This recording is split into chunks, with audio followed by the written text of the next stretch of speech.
Olá, povo de Deus, quinta-feira, 12 de dezembro de 2024, bem-aventurada Virgem Maria de Guadalupe, padroeira principal da América, segunda semana do Advento.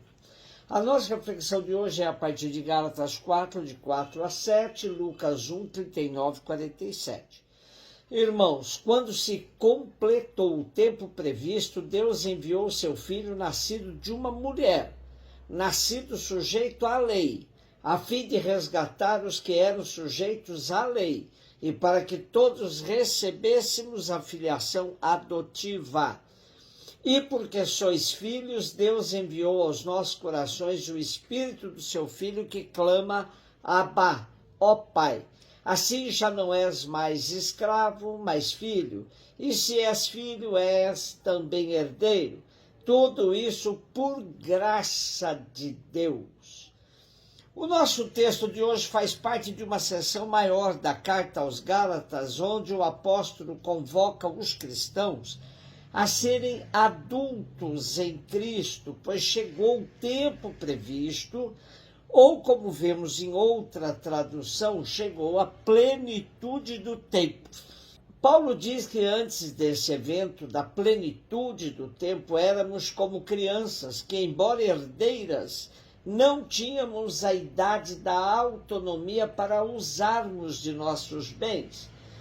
Porém, agora, com a chegada do tempo previsto, ou seja, com a vinda do Filho de Deus, temos plena cidadania e capacidade para gerirmos nossos bens.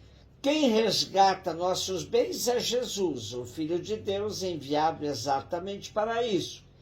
Ele nos resgata do jugo da lei para que recebêssemos a filiação adotiva. No Primeiro Testamento, o resgatador era identificado com o Goel, o Deus que cumpria a vingança e garantia a dignidade daqueles que estavam sendo subjugados por outrem. No caso da carta aos Gálatas, Paulo faz um paralelo com todos os que vivem prisioneiros pelas exigências da lei da qual Cristo nos libertou. Interessante que Paulo acentue que Jesus assumiu a condição humana plenamente, para se credenciar como o resgatador da dignidade de todos os cristãos. Nasceu de mulher, submisso à lei, para, a partir desta condição, resgatar o gênero humano.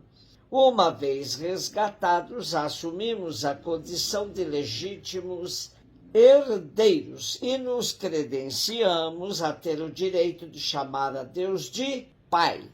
Comparando nosso texto com a carta aos Romanos, capítulo 8, versículos de 14 seguintes, o apóstolo atribui essa missão ao Espírito. O próprio Espírito assegura ao nosso Espírito que somos filhos de Deus.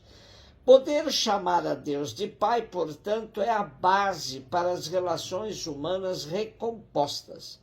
O clima de família se alastra, porque todos são irmãos. Somos irmãos e herdeiros de Deus, cuja herança consiste em podermos participar de seu reino. E tudo isso por graça de Deus. Esse texto de Gálatas foi escolhido para celebrarmos Maria, a mulher da qual nasceu Jesus, o resgatador de nossa dignidade. Lucas 1, 39 e 47. Maria partiu para a região montanhosa, dirigindo-se apressadamente a uma cidade da Judéia. Entrou na casa de Zacarias e cumprimentou Isabel. Quando Isabel ouviu a saudação de Maria, a criança pulou no seu ventre e Isabel ficou cheia do Espírito Santo. Com grande grito exclamou: Bendita és tu entre as mulheres e bendito é o fruto do teu ventre. Como posso merecer que a mãe do meu Senhor me venha visitar? Logo que a tua saudação chegou aos meus ouvidos, a criança pulou de alegria no meu ventre. Bem-aventurada aquela que acreditou, porque será cumprido o que o Senhor lhe prometeu. Então Maria disse: a minha alma engrandece o Senhor e se alegrou o meu espírito em Deus, meu Salvador.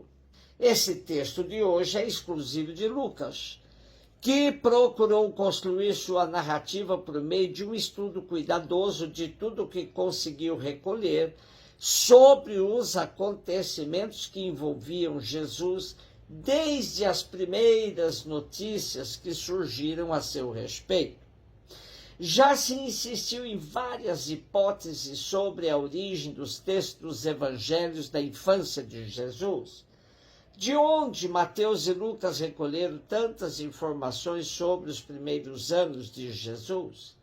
Sem dúvidas, os evangelistas tiveram como inspiração inúmeras narrativas do Primeiro Testamento e das mitologias que envolviam o surgimento de deuses.